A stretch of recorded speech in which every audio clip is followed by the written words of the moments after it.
ile neno litoke kilindini cha moyo wako, ukimwambia kwamba anastahili, ukitafakari yote ambayo Mungu amekutendea siku ya leo, ambia Mungu anastahili katika jina la Yesu. Wakati wanatuongoza katika hiyo wimbo wa kuabudu. Amen. Bwana Mungu nashangaa kabisa nikifikiri jinsi ulivyo, nyota, ngurumo, vitu vyote pia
katika jina la Yesu.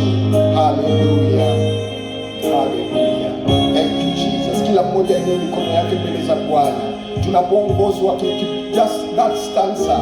Roho yangu ikuimbie jinsi ulivyo mkuu. Nataka tu mwambie Mungu kutoka kilindini cha moyo wako, unastahili. Haleluya.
Bwana wa majeshi, tunataka kutambua kwamba wewe ni Mungu usiyebadilika.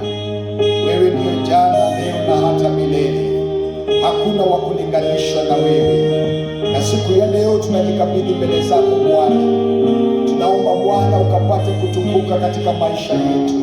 Tunajikabidhi mbele zako na kujiachilia mikononi mwako Bwana, kwamba Bwana utazungumza na mioyo yetu na kusema nasi Bwana, na kuzungumza na roho zetu Bwana siku ya leo.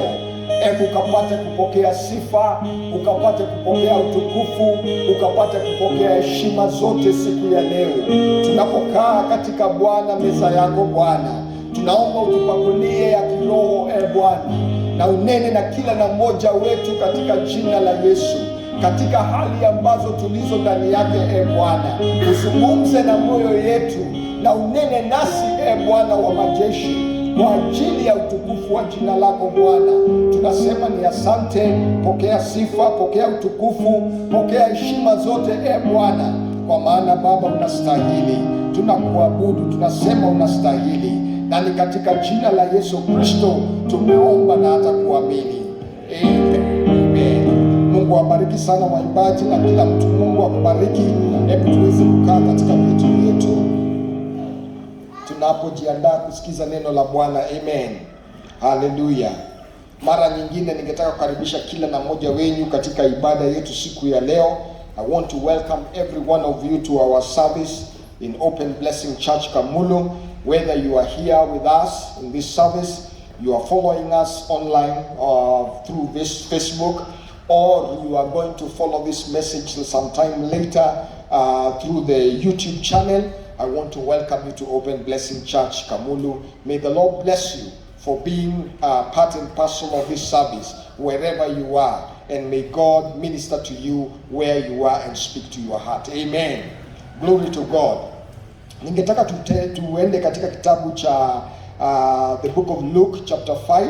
Luke chapter 5, we are going to read a portion of scripture there, and then we are going to hear the word of God, or what God wants us to hear this wonderful afternoon. Amen. Glory to God. Are we all there? I'm going to read from the book of Luke chapter 5, verse 17. I'm going to read all the way to verse 20, and I want to believe we are going to be blessed this wonderful afternoon. And it came to pass on a certain day, as he was teaching, that there were Pharisees and doctors of the law sitting by, which were come out of every town of Galilee and Judea and Jerusalem, and the power of the Lord was present to heal them. Na ningetaka you note those words. And the power of the Lord was present to heal them. And behold, men brought in a man who was taken with paralysis, And they sought means to bring him in, to lay him before him, that is Jesus. And when they could not find by what way they might bring him in because of the multitude, they went up the housetop and let him down through the tiling with which with his crutch into the midst before Jesus. And when he saw their faith, he said unto him, Man, thy sins are forgiven thee. Amen. Today we have started the month of August, and the theme of this month is believing in God. Praise the name of the Lord. Believing in God. Believing in God. We have moved from obedience to God. Now we want to believe in God. And we have learned about obedience. But as you will realize, they are interlinked somewhere. But we want to learn about believing in God. And the Bible says, in the book of Mark chapter 11, verse 24, you can write this and read it later. The Bible says, For this reason I tell you, whatever things you ask, whatever things you ask for in prayer, that is in accordance with God's will, believe with confident trust that you will receive them and they will be given to you. So this is Jesus talking and saying, for this reason I am telling you, whatever things you ask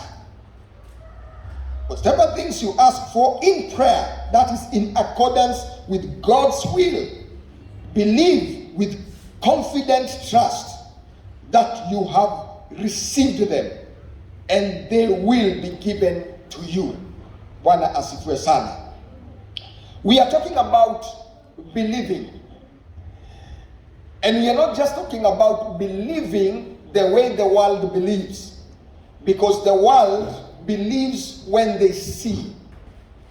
And they even say, there is a saying that says, seeing is believing. We are talking about spiritual believing. We are talking about believing of Christians or people of faith. And the believing we are talking about is the kind of believing where you believe and then you see. You don't see and then believe. Hallelujah. Where you believe and then you do what? Then you see. Jesus says, anasema vizuri hapa, in the book of Mark chapter 11, nawaambia kwa uhakika, yoyote atakaye kuja mbele zangu kwa maombi, akiamini, ukiamini na uombe kulingana na mapenzi ya Mungu, na umeamini, yani uko na uhakika, yule ambaye unaomba ako na uwezo wa kutenda kile ambacho unamuomba. Inaendelea kusema kwamba huyo mtu atapokea kile ambacho ameamini. Bwana asifiwe sana. When you believe, you will receive and it shall be given to you. Bwana asifiwe sana. Now in the book of Luke, before I go to the book of Luke, I want us to first of all define the word believe. Tujue hii neno believe inamaanisha nini. Now some people have defined the word believe like this. To believe is to accept something as truth. To believe is to accept something as truth. So if we say, I believe you, it means I have accepted what you have told me is truth. In other words, there is an aspect of you making a choice. Wewe unaamua, unakubali kitu fulani kuwa hiyo kitu ni ukweli. Kwa hivyo ukisema na kuamini ni kumaanisha umesikiza kwa umefikiria, umewaza, umefanya nini na umeamua na umekubali kile ambacho umeambiwa ni ukweli. So to believe is to accept something as truth. But in our case as believers, to believe is to accept what God has said is true. As believers, what we are accepting, that whatever God has said, that which God has said is true. Unajua kuna watu hata waamini kuna Mungu, si ni kweli? Kuna watu wanasemaga hawaamini kuna Mungu, wanajitaga atheists. So they don't believe there is God. So that is a choice they have made. They have decided there is no God. But you see, as they choose to believe there is no God, they must believe something else to replace God. Because you cannot remove God from your life and leave a vacuum. And that means even that person who says they don't believe in God, they believe in something. They either believe in themselves, they either believe in trees or animals or fish or something. But they believe something. It's only that they have chosen not to believe in God. In other words, they don't accept that what God has said is true. So for every believer, to believe is to accept what God has said and to accept that what he has said is truth. Now, Nelson Bible Dictionary defines believe, and he says this: believe is to place one's trust in God's truth. To place your trust in God's truth. It is where a person who believes is the one who takes God at his word and trusts in him for salvation. So you take God at his word and you trust him. Kwa hivyo Mungu akisema wewe ukiniamini na usiwe na shaka na uwe na uhakika kabisa na uombe kulingana na mapenzi yangu, kile ambacho umeomba nitakupatia. When you believe that, when you take God at his word, then God says, whatever it is you have asked from me, I will give it to you. Praise the name of the Lord. And therefore, believing is having confident trust. Believing is having confident trust that Christ is what he is said to be. That Christ is what he is said to be, and that he will do what he promised to do. And then to expect him to do exactly that. Believing is having confident trust that Christ is what he is said to be. And what is he? He is our Savior. He is our good shepherd. He is our healer. He is our provider. He is our protector. He is the one who takes care of us. He is the one who died on the cross for us. So believing is having confident trust that Christ is what he is said to be, and that he will do what he has promised to do. And then you sit and expect him to do exactly that. Bwana asifiwe sana. So that is believing. Now, and that is why nilianza na kusema kuamini kwa Mkristo si kama kuamini kwa mtu wa dunia. Kwa sababu kuamini kwa mtu wa dunia anaamini akiona. Sisi tunaamini kwanza, alafu tunafanya nini? Tunaona. So what we are saying, we are learning today, believing so that we can see. Amen. Believing so that we can see, not seeing so that we can believe. Now, if you are a believer here, if you are a Christian, if you are a born again brother or sister, you must come out of that realm of seeing so that you can believe. You must start believing so that you can see. In other words, believe God that what he has said he is, that is exactly who he is. And what he has said he will do, that is exactly what he's going to do. And then you sit comfortably and wait for God to do what he has said he will do. So in other words, you must believe first so that you can see. Now in the book of Luke ambayo tumesoma hapo, tumeona maandiko ambayo yanatuonyesha kitu fulani hapa. Biblia inasema kwamba Yesu alikuwa kwa hali akifunza.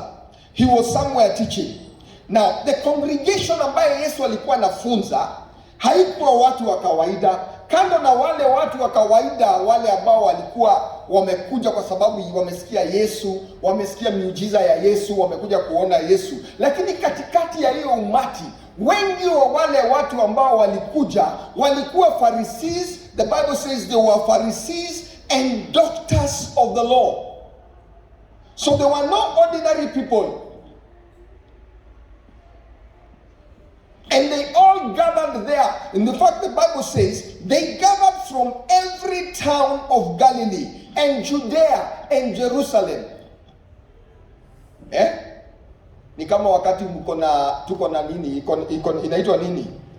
Petition ya BBI. Sunonanga wale majamaa experts wa sheria. Wako kwa room moja. Kila mtu anatoa akili zake. Kila mtu analeta ujuzi wake wa kisheria. Kila mtu anakuja na interpretation yake ya katiba. Na wewe unakaa hapo, kama wewe hukusoma kama mimi mambo ya kisheria, unakaa hapo unaanza kujiuliza hii vitu yote iko tu kwa katiba yetu Kwa sababu kuna vitu zingine zinasemwa hapo hata unajiuliza hii katiba tulipitisha kweli tulikuwa tunaijua vizuri kabisa? Because you are a layman. These guys, the people who are in this meeting were Pharisees and doctors of the law.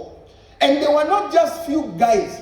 They had come from Galilee, from Judea, from Jerusalem. So it was a congregation of intellectuals. Ilikuwa kongamano ya watu wasomi wa sheria, watu ambao wanaelewa, ambao wanafahamu, watu ambao wanajua sheria za Mungu na mambo yote. Lakini kulikuwa na shida moja na hawa watu wote. Walikuwa wamekuja kuona ndio waamini. Sawa sawa. Walikuwa wamefanya nini? Wamekuja kuona ndio waamini. Wasikie, waone huyu Yesu. Wamekuwa wakisikia ni ati kuna mtu anaitwa Yesu ambaye anatafsiri maandiko, ambaye anaguza watu wanapona, ambaye ameguza kipofu akapona, ambaye alifanya mkate na samaki ziongezeke na akalisha umati wa watu. Wakakuja kuona huyu jamaa ambaye wamesikia sifa zake. Wakatoka Galilaya, wakatoka Judea, wakatoka Jerusalem. Na si watu wa kawaida, wasomi wa sheria, watu ambao wanajua kile ambacho sheria za Musa zinasema, na ambao walikuwa wanaongoza watu wengine katika mambo ya kiungu. Lakini sasa wamekuja kumsikiza Yesu na wamekuja kumuona huyu Yesu. Kwa hivyo wao wamekuja kuona ndio waamini. And I can prove it to you from the word of God. The Bible says, verse 17 ikimalizia hapo. In fact, let's read from verse 17 again. And it came to pass,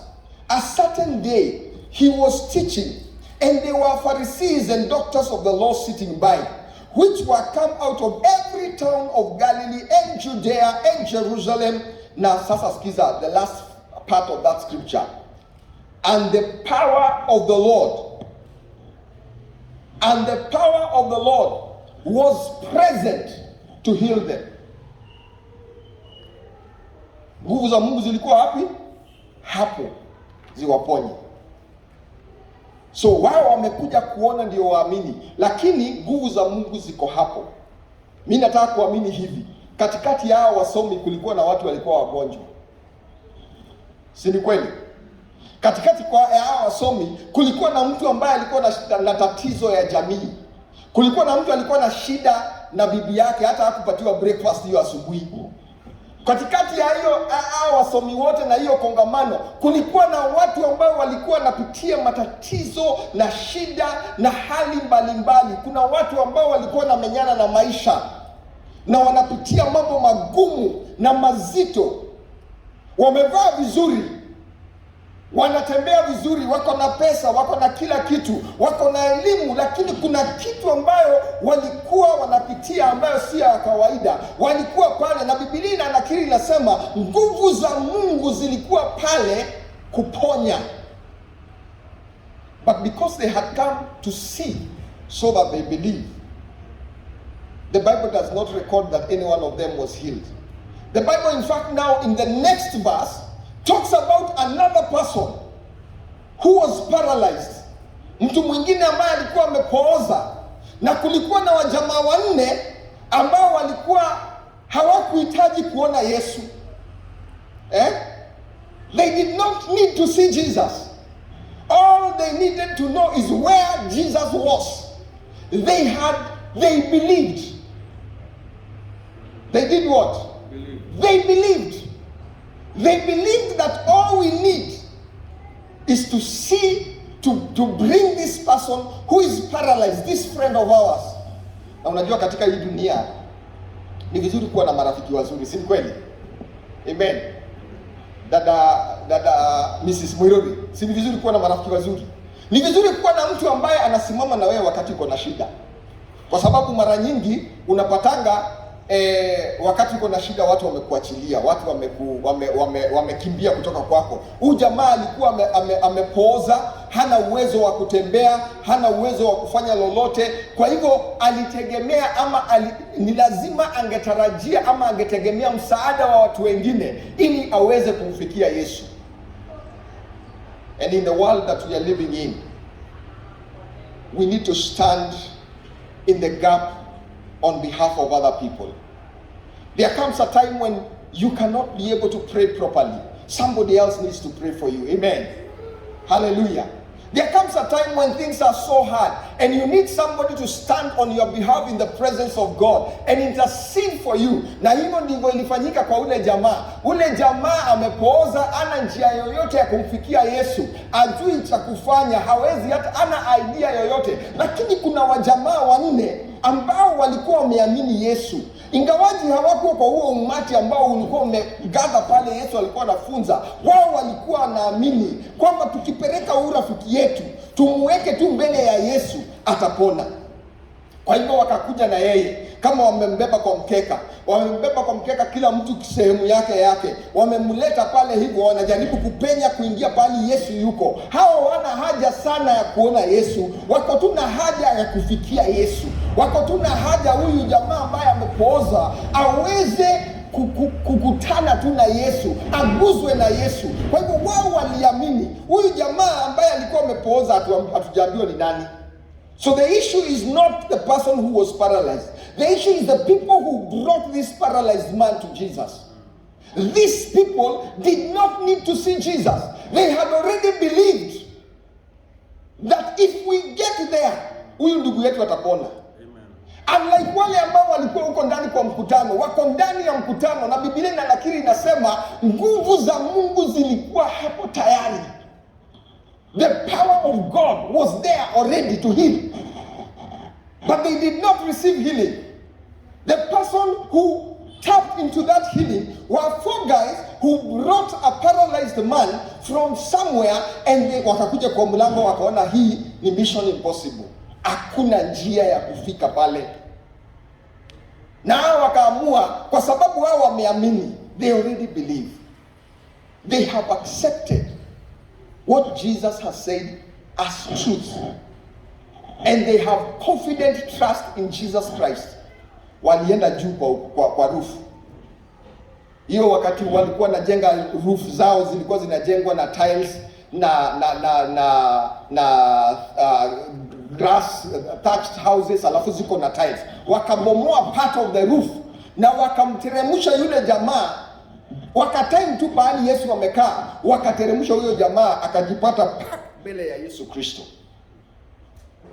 Unaweza imagine, na ujue si nyumba yao wamebomoa. Kitu ya kwanza, unaweza imagine mtu amekuja amebomoa roof yako ati kwa sababu Yesu yuko. Ameweka roof chini. Nyinyi mnahubiriwa hapa na Yesu, mnaona mtu ameteremka shwa mpaka mbele ya Yesu.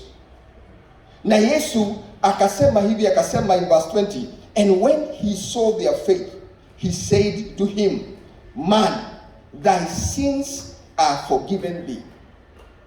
Na unataka unote kitu moja. Wale wajamaa walileta huyu mtu, hawa hawakutaka kuona Yesu.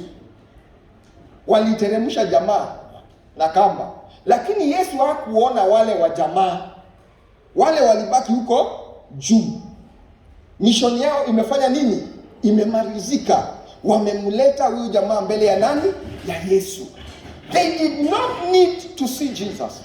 They believed Jesus. They believed what Jesus said was truth.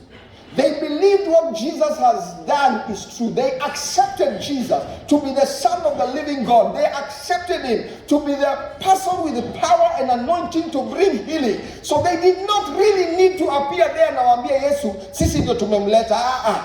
To them, what was important is that they believed in Jesus so much they were willing to take the risk to destroy somebody's roof as long as they could access Jesus.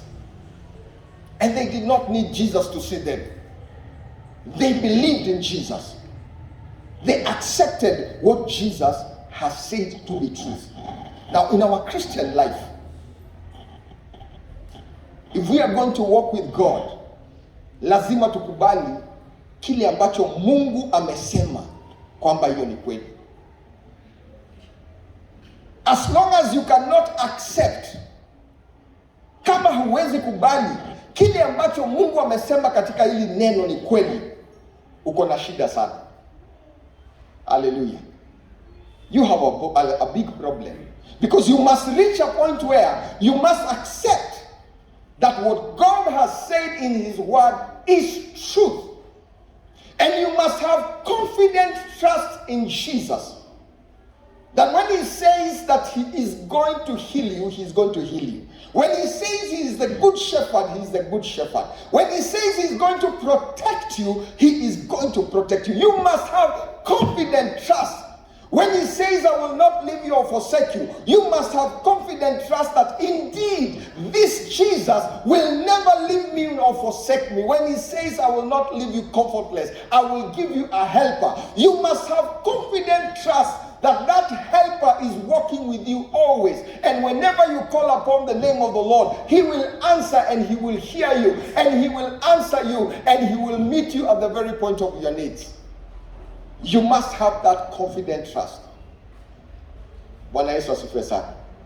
So what we are saying is that when we talk about believing, we are not talking about the believing of the world, where you have to see so that you can believe. We are talking about the believing of people of faith, where you believe and then you see God.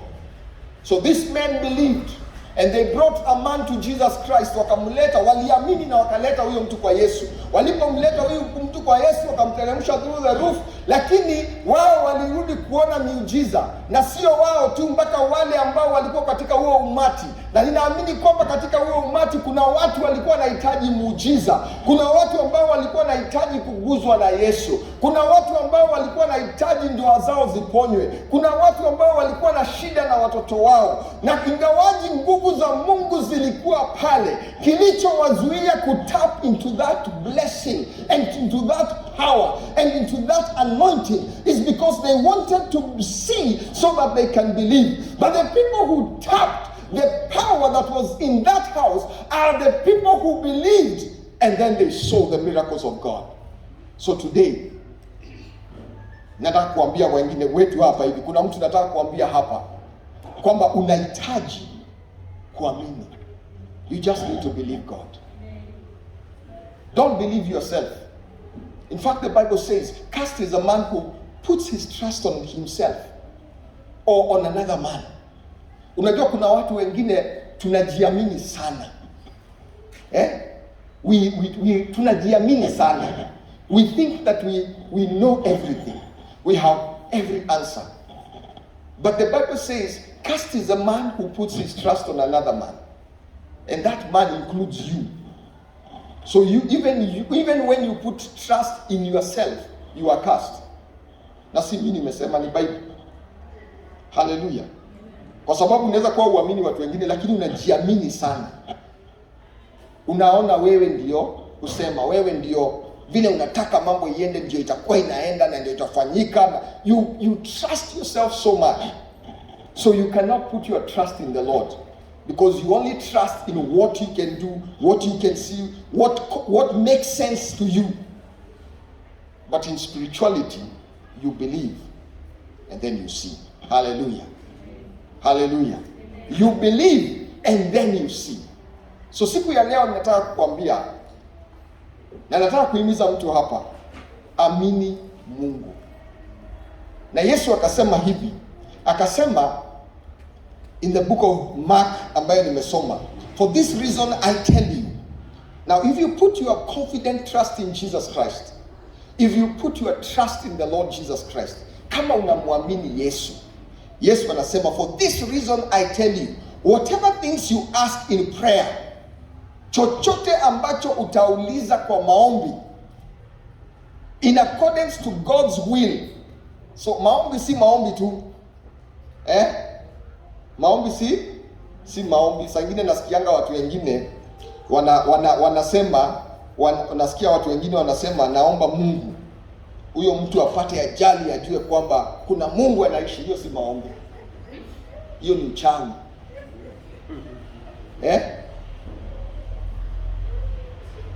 Nilisikiza wimbo mwingine na sitasema ni ya nani,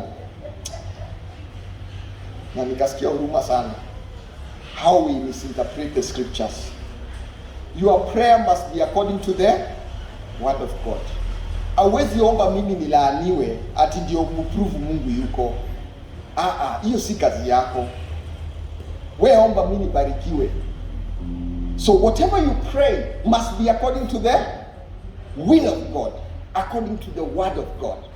So your prayer must be according to the word of God. And the Bible says, whatever, I tell you the truth, whatever things you ask in prayer, in accordance to God's will, then it says believe. In other words, have confident trust. And that you will receive them and they will come. Bwana asifiwe sana. So whatever it is that you are believing God, whatever it is that you are praying, whatever it is that you are seeking God. I don't know what it is that you are seeking God for. Sijui unatafuta nini kutoka kwa Mungu siku ya leo. Sijui ombi lako ni nini siku ya leo. Lakini kile ambacho unaomba siku ya leo, kitu cha kwanza hakikisha kwamba kinaambatana na neno la Bwana na mapenzi ya Mungu. Ukisha hakikisha kwamba kinaambatana na neno la Bwana, amini kwamba kile ambacho neno la Mungu limesema kuhusu hicho jambo ambalo unaitisha kutoka kwa Mungu, amini limefanyika na litafanyika. Hallelujah. Why?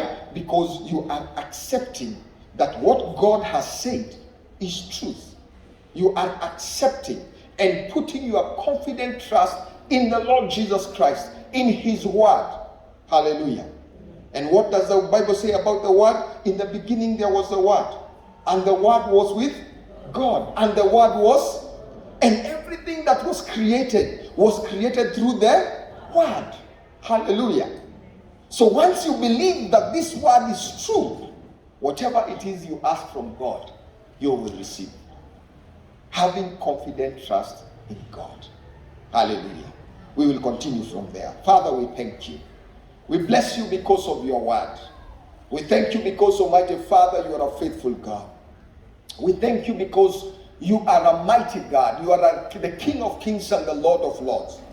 This wonderful day, tumekuja mbele zako kukiri na kujua kwamba Bwana, lazima tuweke kuamini kwetu, tukuamini wewe na tuweke tumaini letu kwako ewe Bwana.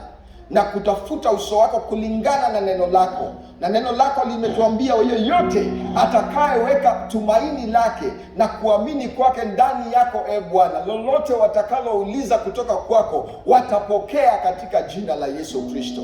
Ninakushukuru kwa sababu Bwana, tunapoendelea kujifunza mafunzo haya ya kuweka tumaini letu na kukuamini wewe, Bwana, naomba Bwana uendelee kufungua macho yetu na kunena nasi na kuzungumza na mioyo yetu Bwana, ili kwamba Baba tuweke ile confident trust in you, O God, na tuweze kuamini kile ambacho umesema ndivyo kilivyo, Bwana, na tuamini kwamba wewe ndio ulivyo, na vivyo vile ulivyo ndivyo ambavyo tunafaa kukuchukulia na kukuamini hivyo na kutuweka tumaini letu ndani yako, Bwana.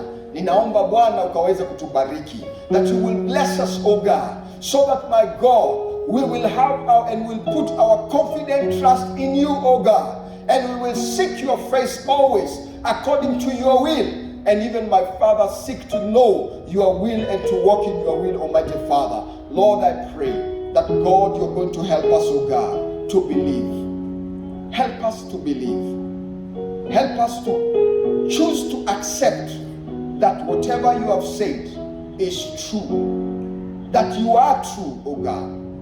And that, my Father, when we know that truth, the Bible says we will know the truth, and the truth will set us free.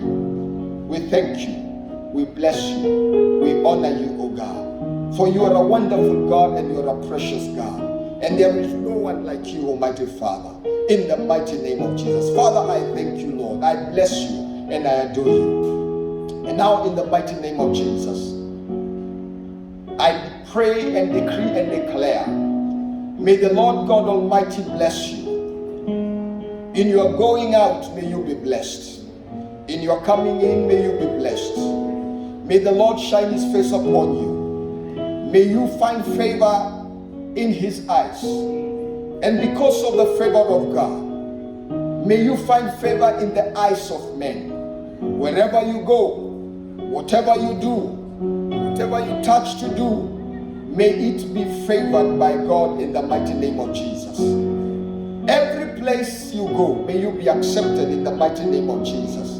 Whatever you touch to do, may it prosper in the mighty name of Jesus. May the Lord God Almighty take care of you, take care of your health, take care of your family, your wife and your husband, your children, your siblings, your parents. May the Lord God Almighty take care of your neighbors. May the Lord God Almighty take care of your relatives in the name of Jesus.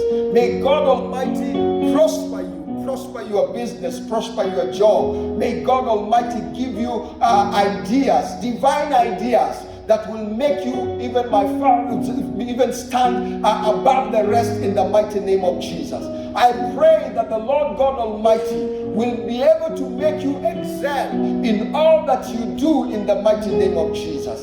I decree and declare that you are blessed.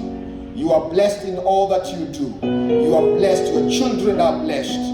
Your relatives are blessed. Your siblings are blessed. Your job, your business is blessed. Your friends are blessed. In the mighty name of Jesus, you are blessed in the mighty name of Jesus. And all that you do is going to be blessed. And all that you touch and involve yourself in is going to be blessed. In the mighty name of Jesus Christ, may the Lord God Almighty walk with you.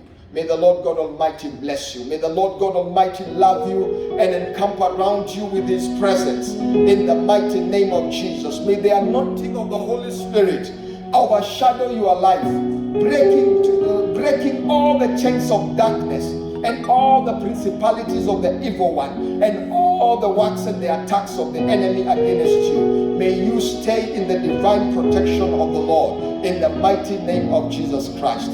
And now, in the mighty name of Jesus, I finally decree and declare right now in the mighty name of Jesus, may the Lord God Almighty perfect everything that concerns you. In the mighty name of Jesus, I have decreed and declared. And all God's people say, amen, amen. God bless you so much. God bless you so much. And God do you good. And now may the grace of our Lord Jesus Christ and the love of God and the fellowship of the Holy Spirit be with us now and forevermore.